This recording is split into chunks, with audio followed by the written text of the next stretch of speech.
मतगणना सुरु भएको 10 दिनभित्रै परिणाम सार्वजनिक गरिसक्ने निर्वाचन आयोगको तयारी। कान्तिपुर समाचारमा आज निर्वाचन क्षेत्रको सिट बाँडफाँड टुङ्गो लगाउन आज पनि असफल भएपछि सत्ता गठबन्धन द्विपक्षीय छलफलमा फर्कियो। अत्यावश्यक सेवा ठप्प पार्ने पेट्रोलियम ढुवानी व्यवसायको दादागिरीमा निरीह सरकार अनि अन्तर्राष्ट्रियमा चीनमा लकडाउन लम्बिँदा जनजीवन कष्टकर र खेलकुदमा एएफसी अन्डर-20 च्याम्पियनसिप छनौटमा नेपाल र कतार बीचको खेल लगायतका सामग्री। नमस्कार, अब मुख्य समाचार। नेपाल र चीन बीच संसदीय सहकार्य सम्बन्धी 6 बुँदे समझदारी। बीआरआई मार्फत पारस्परिक लाभमा सहजीकरणको सहमति। प्रधानमन्त्रीलाई चिनिया टोलीले भोलि भेट्ने। प्रतिनिधि सभाको कार्यकाल 5 दिन मात्रै बाँकी। 5 वर्षमा 359 बैठक, 98 विधेयक पारित। सरकारको अस्थिरताले जनताका मुद्दा ओझेलमा। जबरजस्तीकरणीका झण्डै 70% पीडित नाबालिग। आदर्श मानिएका र निकटका व्यक्तिबाट असुरक्षित। ढिलो उजुरीले अनुसन्धानमै अप्ठ्यारो। चीनमा कोरोना विरुद्धको लकडाउनले जनजीवन कष्टकर। 30 क्षेत्रमा खाद्यान्न सहित अत्यावश्यक वस्तुको अभाव।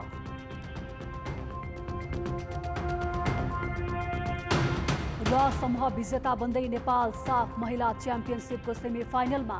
श्रीलङ्का 6-0 गोलले पराजित।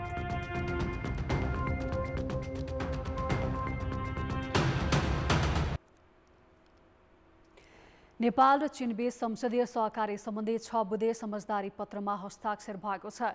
सभामुख अग्निप्रसाद सापकोटा र नेपालमा भ्रमणमा रहेका चिनिया जनकङ्ग्रेसका अध्यक्ष ली चान्सुबीच आज संसद भवन नयाँ बानेश्वरमा 6 बुँदे समझदारी पत्रमा हस्ताक्षर भएको हो।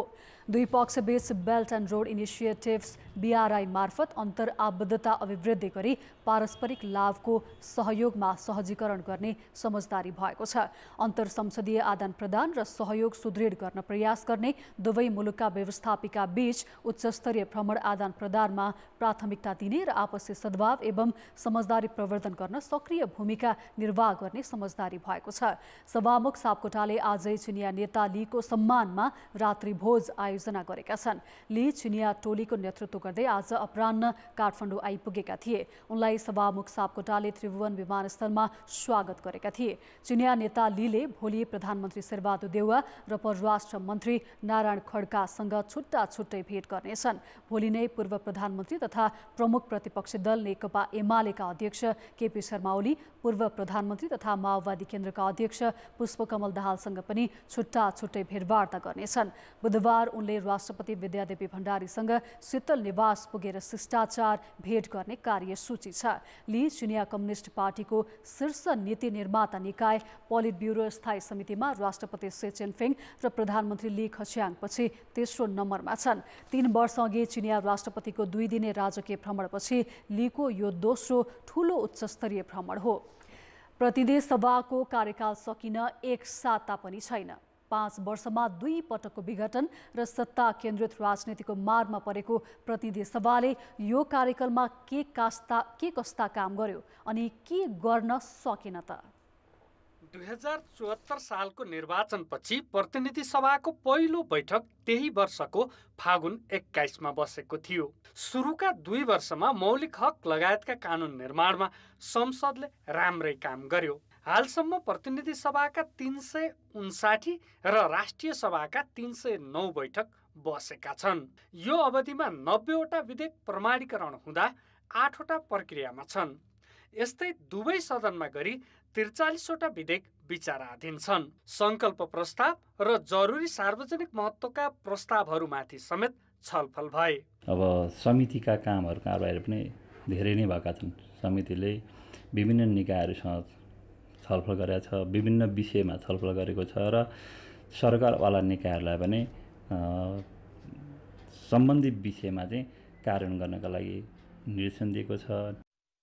दलहरूले प्रतिनिधि सभालाई प्रभावकारी बनाउन भने ध्यान दिएनन्। बरु आफ्नै दलको किचलोले तत्कालीन प्रधानमन्त्री केपी शर्मा ओलीले 2 पटक प्रतिनिधि सभा विघटनको प्रयास गरे। सत्ता गठबन्धनले समेत सदनलाई प्रभावकारी बनाउन सकेनन्। सांसदहरूले उठाएका प्रश्नको जवाफमा सरकार पनि गम्भीर देखिएन।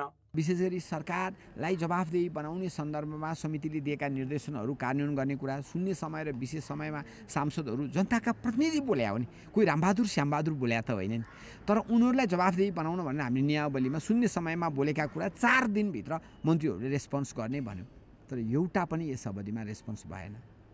एक दिनपछि पनि कि त्यही बेला पनि गम्भीरता हेरेर चाहिँ त्यसमा त सरकारले दिइरहेको छ, दिनु पनि पर्छ। यो कार्यकालमा 2वटै सरकारले संसद छलेर 49वटा अध्यादेश ल्याए। सरकारको अस्थिरताको असर सदनमा देखियो। राजनीतिक दलका नेताहरूले कहीँ न कहीँ लुजपुलहरू हेरेर त्यो छिद्रतालाई प्रयोग गरेर अस्थिरताको बाटोमा लिने प्रयास चाहिँ विगतको जो 4.5 वर्षको अनुभवले त्यो बताउँछ। उतार चढावहरू धेरै नै भयो के अरे, खास गरिकन चाहिँ अब 5 वर्षे कार्यकाल भनेर भनिए तापनि हामी 4.5 वर्ष जतिमा चाहिँ हामी हुँदैछौँ के अरे, सकिँदैछ हाम्रो कार्यकाल चाहिँ। अब दुर्भाग्य भयो त स्टेबल गभर्मेन्ट भने त भएन। 5 वर्षभित्र पनि यो संसद 2 चोटि विघटन भयो, त्यसको तर्क वितर्क फेरि आफ्नै ठाउँमा होला। संसदलाई प्रभावकारी बनाउन अग्रसर हुनुपर्ने सभामुखको भूमिका पनि विवादित भयो। दलहरू, सरकार र सभामुखले संसदको गरिमालाई जोगाउन नसक्दा कानुन निर्माण र जनताका मुद्दा ओझेलमा परे। कान्तिपुर समाचारका लागि क्यामेरामा विनोद कोजुका साथ प्रकाश बम र दीपक आचार्य, काठमाडौँ। अब जनताको आवाज आज हामीले 7 प्रदेशमा सोधेका छौँ। संसदको 5 वर्षमा भएका काम कारबाही कस्ता रहे?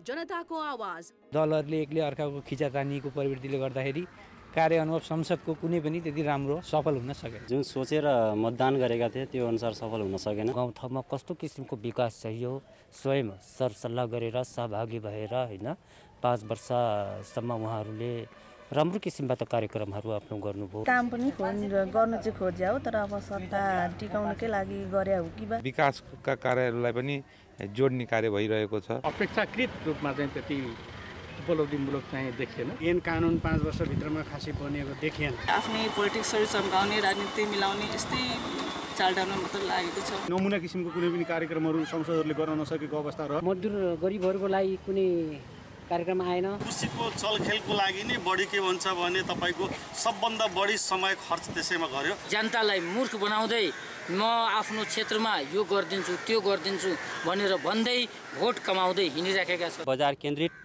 भएर चाहिँ बजेटहरू छुट्याउने काम भयो। राज्यको सम्पत्तिको दोहन मात्रै भयो। सत्तामा लचुचुरै गरेको जस्तो मात्रै देखिन्छ। दलीय खिचातानीले गर्दाखेरि सांसदहरूले भने जस्तो काम गर्न सकेन। सांसदको 5 वर्ष कार्यकाल त श्री भत्ता पचाउने, कर्मचारी आफन्त कहाँ सेटल गर्ने भन्नेतिर चाहिँ लाग्नुभयो। झुट बोल्ने, ढाँट्ने, मैले गर्छु भन्ने तर चाहिँ गरी पुर्याउने। अस्पताल त्यस्तै, बाटोघाटा त्यस्तै, केही गरेन नेताले अहिलेसम्म। त्यति राम्रो सांसदले काम गर्न सकेको जस्तो लाग्दैन। जति उहाँले चुनावमा भन्नुभएको छ यस्तो हुन्छ उस्तो हुन्छ, कहीँ पुल बन्छ कहीँ रोड बन्छ भने अनुसार काम चाहिँ भएको छैन। भत्किएका ऐतिहासिक कुराहरूमा ध्यान दिएको छैन। विद्यालय पनि पहिलेको भन्दा अझ जीर्ण अवस्थामा भएको जस्तो लाग्छ। विकास गर्थ्यो भने हामीले रोजगार पाउँथ्यौँ होला, त्यही भएर रोजगार नपाएर अब विदेशतिर दौडिरहेको छ।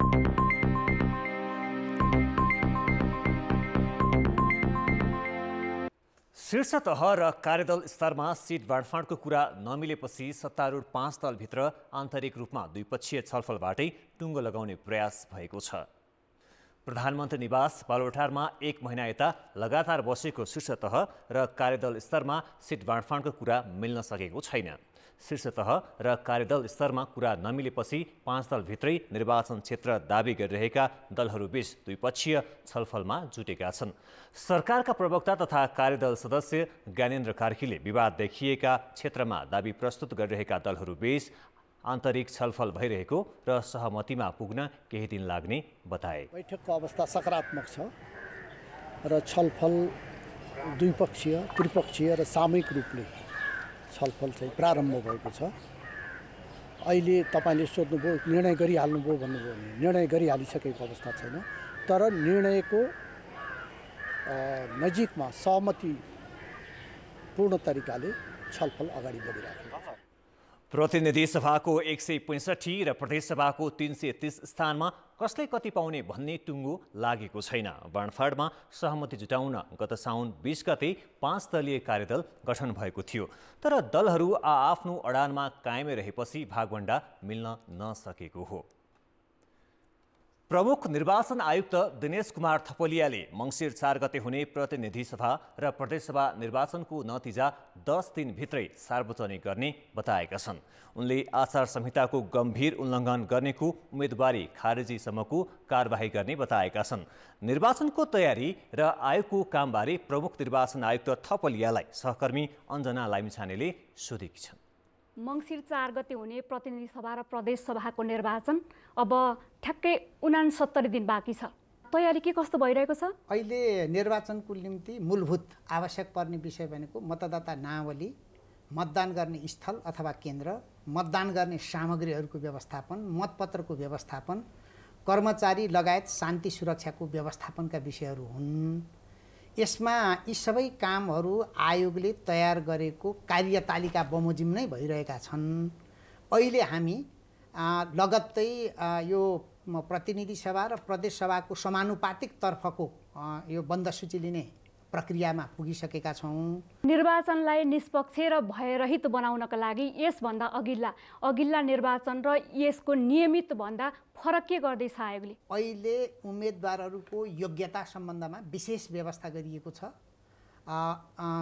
प्रत्येक उम्मेदवारले आफ्नो बायोडाटा पेश गर्नेदेखि लिएर त्यसलाई सार्वजनिक गर्नेदेखि लिएर पहिले नै अग्रिम रूपमा सो घोषणा गर्नुपर्ने, सम्पत्ति विवरण पेश गर्नुपर्ने र कति खर्च हुन्छ भनेर त्यो निर्वाचन खर्चको स्रोतसहित खुला र अग्रिम रूपमा पेश गर्नुपर्ने यो नयाँ व्यवस्था। पहिलोपल्ट सामाजिक सञ्जालको नियमनको नीति अवलम्बन गरिएको छ। वैशाख 30 गते भएको स्थानीय तह निर्वाचनमा पनि आचार संहिता पालना त्यति प्रभावकारी देखिएन।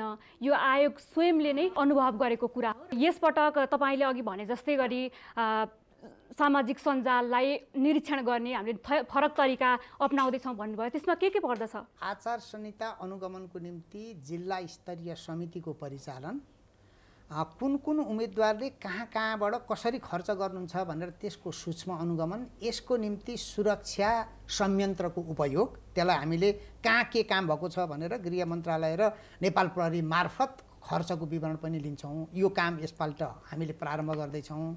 सामाजिक सञ्जाल मार्फत हुने खर्चलाई समेत, यसलाई राजनीतिक विज्ञापनलाई समेत नियमन गर्नको निम्ति हामीले मेटा कम्पनी, यो चाहिँ फेसबुकको कम्पनी हो, हेर्ने कम्पनी, त्योसँग एउटा एक किसिमको समझदारी कायम गरिसकेका छौँ। सामाजिक सञ्जाल मार्फत विज्ञापन गरेर कसले कहाँ कति खर्च गरौँ भन्ने कुरो त्यो रेकर्डबाट हेर्न सकिन्छ। आचार संहिताको पालना भयो भएन, खर्च तदनुसार गरिएन, गरिएको खर्चको विवरण बुझाइएन र त्यो पनि उपयुक्त थियो कि थिएन सम्मका कुराहरू हामी हेर्छौँ।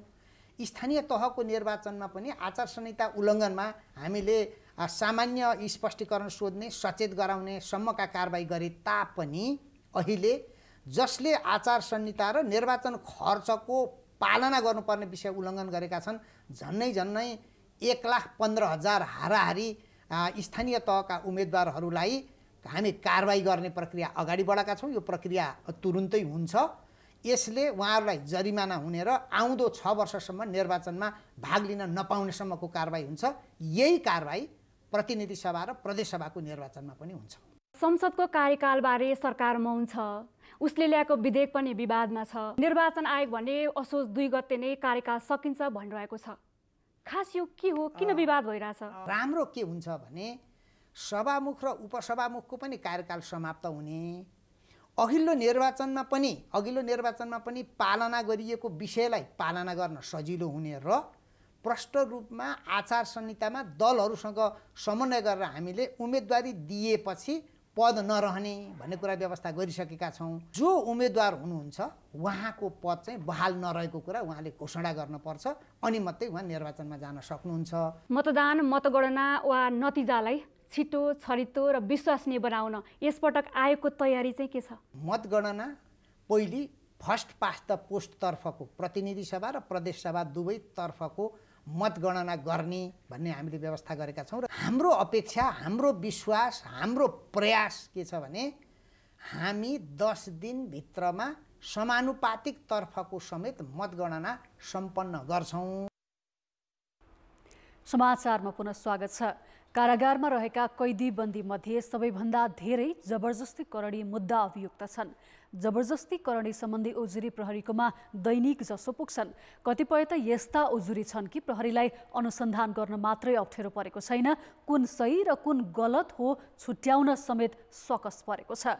पछिल्लो समय कानुनले नाबालिग भनेर तोकेको 18 वर्षभन्दा कम उमेरका बालिकासँग जोडिएको घटनालाई लिएर कानुनी व्यवस्थाबारे नै पक्ष र विपक्षमा बहस चलिरहेको छ। तर जबरजस्ती करणीका घटनामा सबैभन्दा धेरै नाबालिग नै पीडित हुने गरेको तथ्याङ्क छ।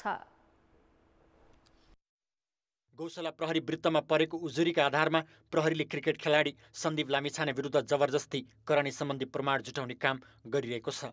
पीडित किशोरी नाबालिग अर्थात् 18 वर्षभन्दा कम उमेर भएकाले आरोप पुष्टि भए सन्दीप उम्कन सक्दैनन्। करिब 1 वर्ष अघि जबरजस्ती करणी गरेको आरोप लागेका कलाकार पल शाहलाई अदालतले सफाई दिए पनि नाबालिगमाथि यौन दुर्व्यवहार गरेको भने प्रमाणित भयो। सन्दीप र पलको घटनालाई लिएर समाजमा बहस छ। यी दुई पात्र मात्रै होइनन्, बलात्कारका धेरैजसो घटनामा नाबालिग नै पीडित देखिएका छन्। प्रहरीको तथ्याङ्क अनुसार पछिल्लो 3 वर्षमा 7056 जबरजस्ती करणी सम्बन्धी मुद्दा दर्ता भएका छन्, जसमध्ये 4700 मुद्दामा त 18 वर्षभन्दा कम उमेरका नाबालिगहरू नै पीडित भएका छन्। यो त एकदम रिस्क नै हो कि यो किन भइरहेछ त?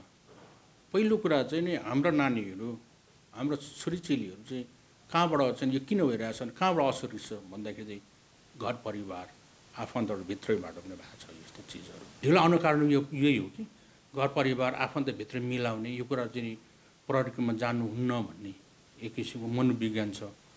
2074 सालमा जारी भएको फौजदारी अपराध संहितामा नाबालिगको उमेर 16बाट बढाएर 18 वर्ष पुर्याइएको हो। त्यसो त पीडित मात्रै होइन, 18 वर्षभन्दा कम उमेरका किशोरहरू समेत जबरजस्ती करणीको आरोपमा पर्ने गरेको तथ्याङ्क छ। 3 वर्षमा 18 वर्षभन्दा कम उमेरका 900 किशोरहरूमाथि जबरजस्ती करणीकै आरोप लागेको प्रहरीको तथ्याङ्क छ। आफूले गरेको काम ठिक हो या बेठिक भन्ने थाहा नपाउने भएकाले 18 वर्षभन्दा कम उमेरमा अपराध गर्नेलाई पनि सजाय कम गरिएको छ र 18 वर्ष नपुगेका माथि अपराध भएमा पीडकलाई कठोर सजायको कानुनी व्यवस्था गरिएको हो। ठुलो मान्छे भएको कारणले उसले गरेको चाहिँ गल्ती हुँदैन या सानो मान्छेले चाहिँ गरेको मात्रै गल्ती हुन्छ भन्ने धारणा चाहिँ कानुनी हिसाबले ठिक होइन। यस्तो घटनाले गर्दाखेरिमा मैले भने भोलि मेरो चाहिँ होल फ्युचरमा हैन, मेरो भोलि बाँकी जीवनमा लालछना लाग्ने, मेरो भोलि अरू चाहिँ पारिवारिक सम्बन्ध चाहिँ बिग्रिने हैन, भोलि वैवाहिक सम्बन्धमा असर गर्ने, उसको एजुकेसनमा असर गर्ने यावत कुराहरूको चाहिँ यो खालको जुन डिलेमा उसको दिमागमा आउँछ नि, त्यो कारणले पनि लामो समय लागेको हुनसक्छ। तर त्यसको अर्थ के हो भन्दाखेरिमा कानुनले तोकेको म्यादभित्र त उजुरी छ कि छैन भन्ने कुरा हामीले फन्डामेन्टली पहिला हेर्ने कुरा चाहिँ त्यो हो। त्यसो त बलात्कार मुद्दामा देखिएको कतिपय झुटा आरोपले निर्दोष समेत फसेकाले अध्ययन गरेर नाबालिगको उमेर हदमै पुनर्विचार गर्नुपर्ने मत पनि नभएको होइन। यसलाई अनुसन्धान एकदमै गर्नुपर्ने छ, किन हामीसँग फैसलाहरू पनि छन्। त्यो फैसलाहरू हेऱ्यो भने पनि जस्तै भन्नुहोस् न, जिल्लाले थुनिदियो, उच्चले थुनिदियो, सर्वोच्चले छोडिदिएको छ, ती फैसलाबाट पनि कति फेक मुद्दाहरू परेका छन् भन्ने कुरा त आकलन आउन सक्छ नि त। किन भन्दाखेरि सर्वोच्चले त निर्दोष भनेर छोडिदिएको छ नि त, ती मुद्दाहरूको एउटा चाहिँ हेरिदिनु पर्यो। त्यसैले यसको लागि एउटा ठुलै वास्तवमा अनुसन्धानको आवश्यकता मैले देखिराखेकै पनि छु। जबरजस्ती करणी आफैमा गम्भीर र जघन्य अपराध भएकोले यसको उजुरी गर्ने हदम्याद 1 वर्षबाट बढाएर 2 वर्ष पुर्याइएको छ।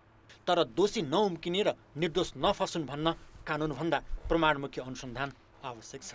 कान्तिपुर समाचारका लागि क्यामेरामा गोविन्द खत्री र श्याम श्रेष्ठका साथमा रमेश धमला, काठमाडौँ।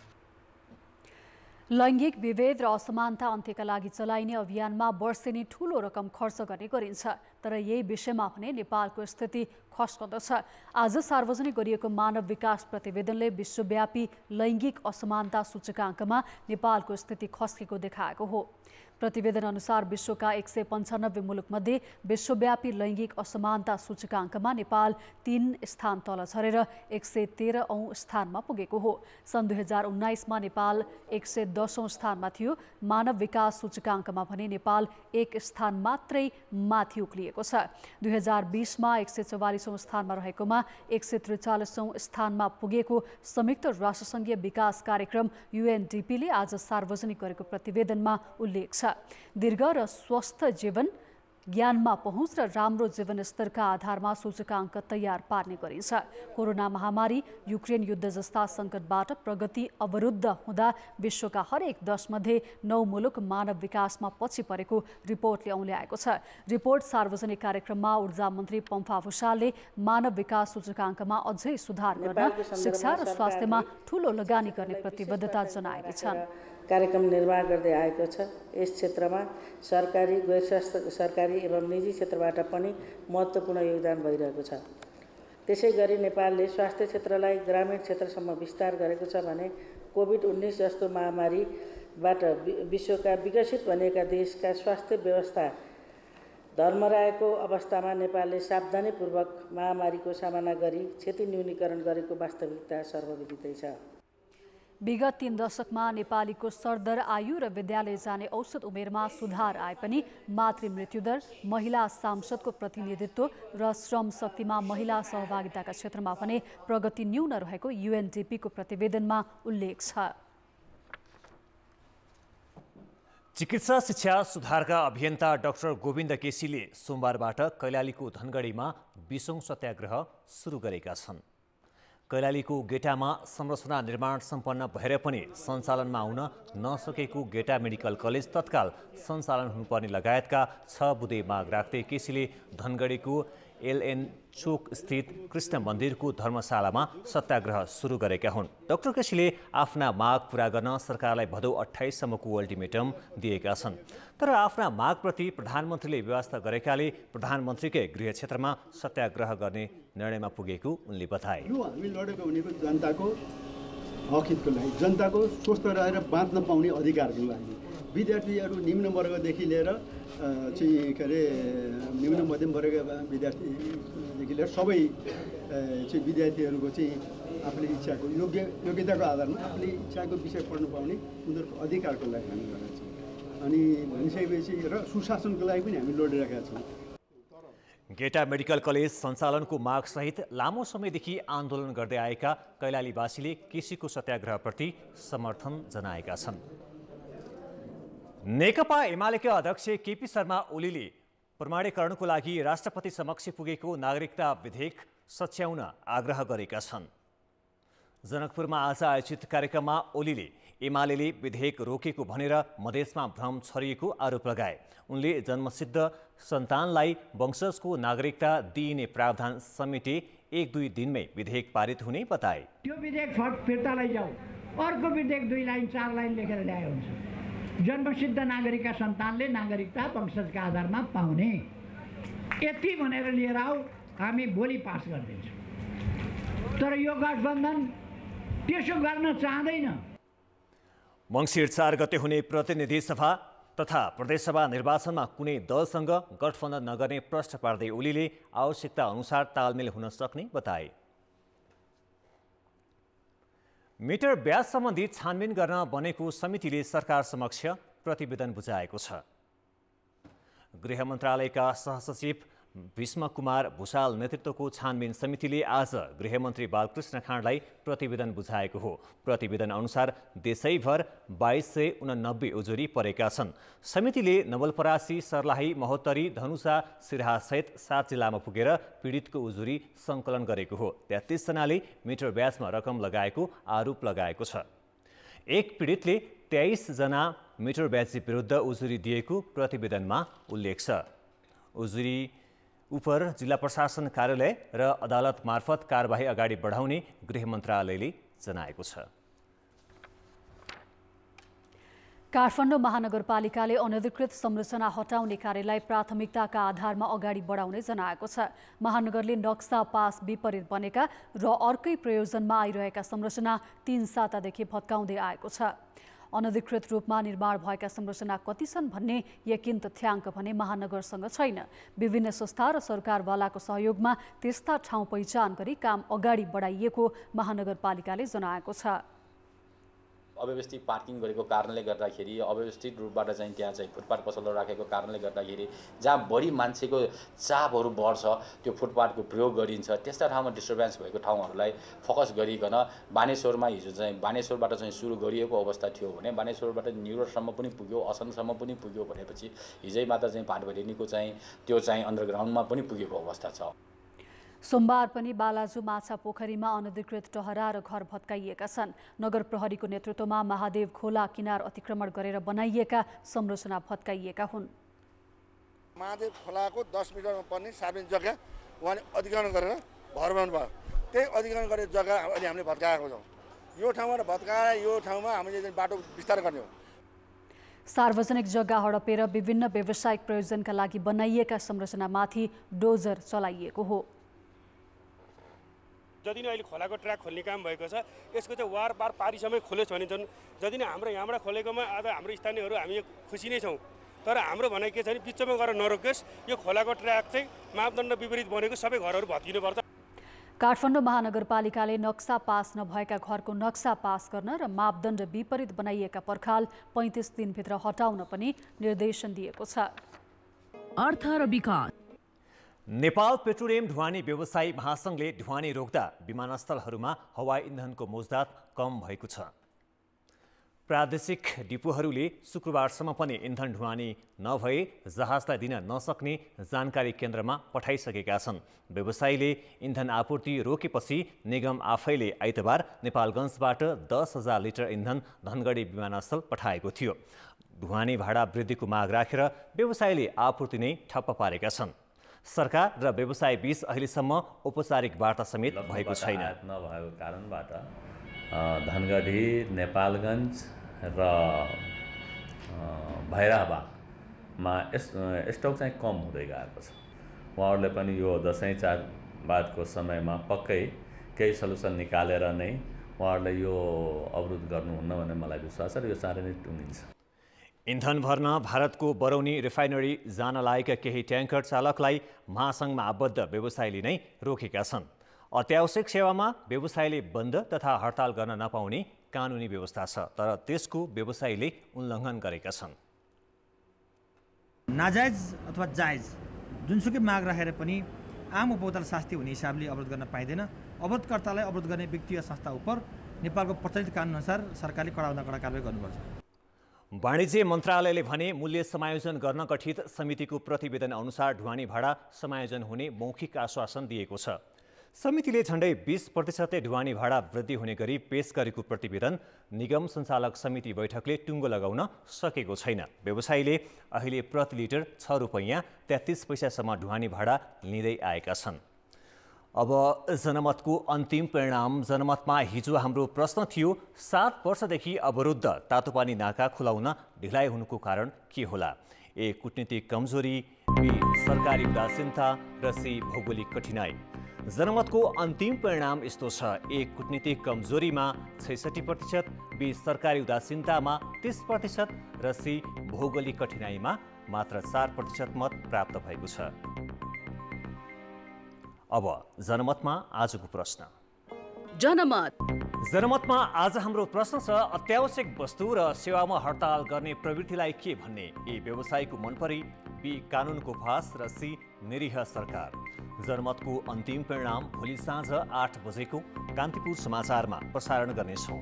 कृपया NEWS news space A, B वा C टाइप गरी 34001 मा SMS गरी आफ्नो मत व्यक्त गर्नुहोला। खेलकुद समाचार। कान्तिपुर खेलकुद समाचारमा स्वागत छ। साफ महिला च्याम्पियनसिपमा नेपालले श्रीलङ्कालाई 6-0ले पराजित गरेको छ। जितसँगै नेपाल समूह B को विजेताको रूपमा सेमिफाइनल प्रवेश गर्यो। दशरथ रङ्गशालामा नेपालले पहिलो हाफमा 4 गोल गर्यो। 9औं मिनेटमा हिराकुमारी भुजेलको क्रसमा रश्मि कुमारी घिसिङले गोल गरिन्। 11औं मिनेटमा नै नेपालले अग्रता दोब्बर बनायो। अमृता जैसीको क्रसमा सरू लिम्बुले दोस्रो गोल गरिन्। 17औं मिनेटमा प्राप्त कर्नरको सदुपयोग गर्दै अमृता जैसीले नेपालका लागि तेस्रो गोल थपिन्। उपकप्तान अमृताको यो डेब्यू गोल हो।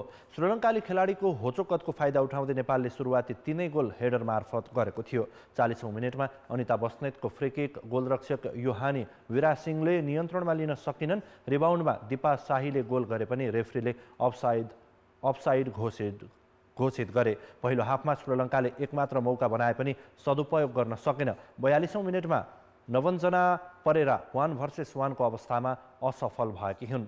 पहिलो हाफको इन्जुरी समयमा दिपा शाहीले गोल गर्दा नेपालले 4-0 को अग्रता बनायो। दिपाको राष्ट्रिय टोलीमा डेब्यू गोल हो। 5औं गोल 74औं मिनेटमा अमिशा कार्कीले गरिन्। श्रीलङ्काले डिफेन्डरबीच तालमेल अभावको फाइदा उठाउँदै परिवर्तित खेलाडी अमिशाले डेब्यू गोल गरेकी हुन्।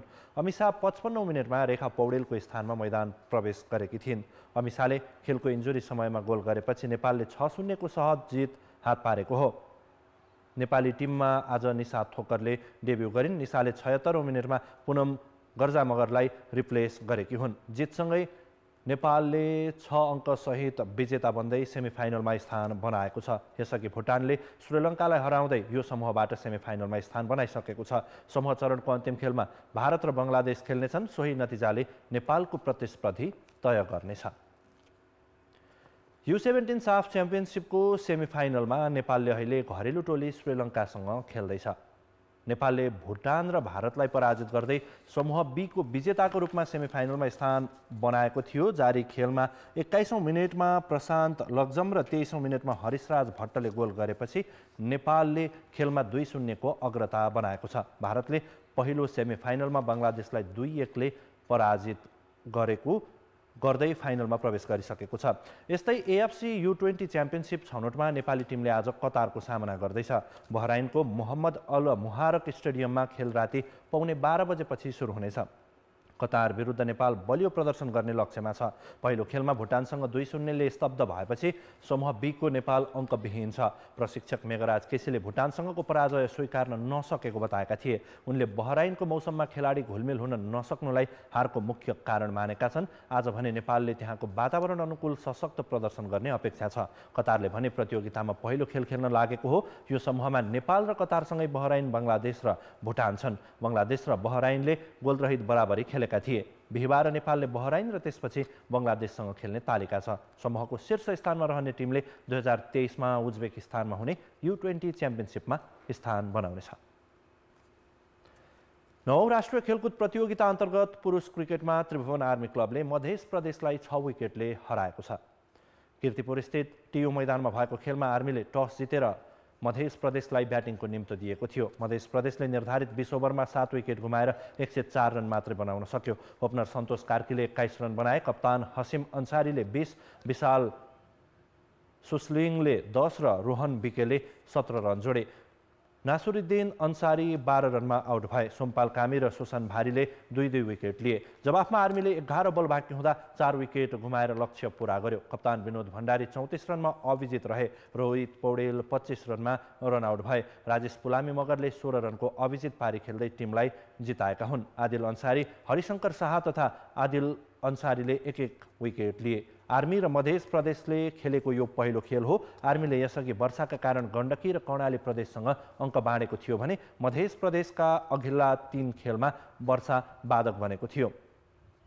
कुशल भुर्तेल र आरिफ शेखले अर्धशतकीय इनिङ्स खेल्दा दोस्रो खेलमा नेपाल पुलिस क्लबले लुम्बिनी प्रदेशमाथि 76 रनको फराकिलो जित हात पार्यो। टियु मैदानमा टस जितेर पहिले ब्याटिङ गरेको पुलिसले निर्धारित 20 ओभरमा 4 विकेट गुमाएर 204 रन बनायो। भुर्तेलले 36 बलमा 5 छक्का र 7 चौका सहित 75 रन बनाए। 4 चौका र 3 छक्का सहित आरिफ शेखले 22 बलमा 50 रन हाने। 105 रनको लक्ष्य पछ्याएको लुम्बिनीले 20 ओभरमा 7 विकेट गुमाउँदा 128 रन मात्र बनाउन सक्यो। नेपाल T20 क्रिकेट लिगको फ्रेन्चाइज पोखरा एभेन्जर्सले भारतीय पूर्व खेलाडी सन्दीप पाटिललाई मेन्टर नियुक्त गरेको छ। पाटिल भारतीय क्रिकेट टिमका पूर्व प्रशिक्षक समेत हुन्। एभेन्जर्सले आज एक कार्यक्रम गर्दै पाटिललाई मेन्टर घोषणा गरेको हो। उनले क्यान र आइसिसीलाई धन्यवाद दिँदै प्रतियोगिता नेपाली क्रिकेटको विकासमा महत्त्वपूर्ण साबित हुने बताए। We must thank Nepal Cricket Association for staging this tournament and also thank ICC for recognizing this tournament. They have given a stage to Nepal budding youngsters and I hope they will use it to their advantage. Patil क्रिकेटका सफल प्रशिक्षक मानिन्छन्। पोखराका लागि पनि प्रशिक्षणमा नै उनी विशेष गरी केन्द्रित रहने मालिक पोष्टराज गेवालीले बताए। उनको प्रशिक्षणमा केन्याले सन् 2003मा विश्वकपको सेमिफाइनल पुगेर सनसनी मच्चाएको थियो। खेलकुद समाचार अहिलेलाई यति नै। अब मौसम सम्बन्धी जानकारी।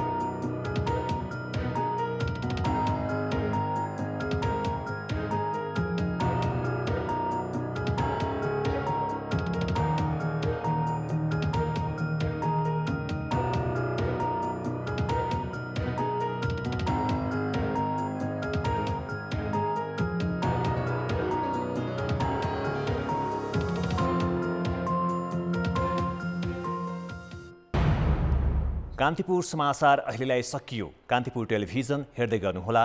नमस्ते।